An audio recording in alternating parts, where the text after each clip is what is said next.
À la lecture du livre des Nombres, lorsque nous parvenons à l'épisode de l'envoi des espions et au cœur de cet incident, nous avons deux hommes, Josué et Caleb.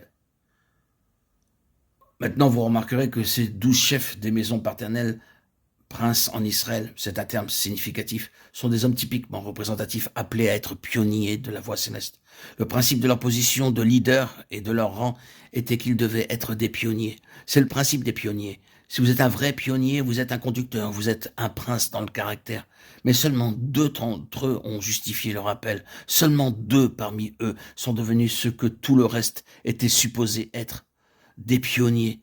Très souvent, cela se vérifie comme étant ainsi. C'est la minorité, la très infime minorité qui fait le travail. Les autres ont le nom, mais ne le font pas. Les autres ont la position officielle, mais ne le font pas.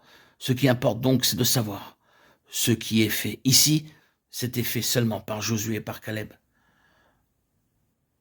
Considérons maintenant ce que représentent ces deux hommes, Josué et Caleb. Pour commencer, nous les regarderons comme étant un lien avec le passé. L'intention de Dieu et ils ont pris parti pour cela concernait son alliance avec Abraham. Et Josué et Caleb mettent Abraham en évidence. Vous êtes tout de suite obligé de regarder en arrière pour saisir la fraîcheur de la signification d'Abraham, mise en relief par ces deux hommes. Parce que, voyez-vous, le point que Josué et Caleb ont mis en évidence était capital. C'était une heure de très grande crise. La question était donc la suivante. Est-ce que le dessein de Dieu va être réalisé par ce peuple ou ne le sera-t-il pas? Ce n'est pas une mince affaire. Une réelle crise est survenue. Et ils étaient ce facteur décisif.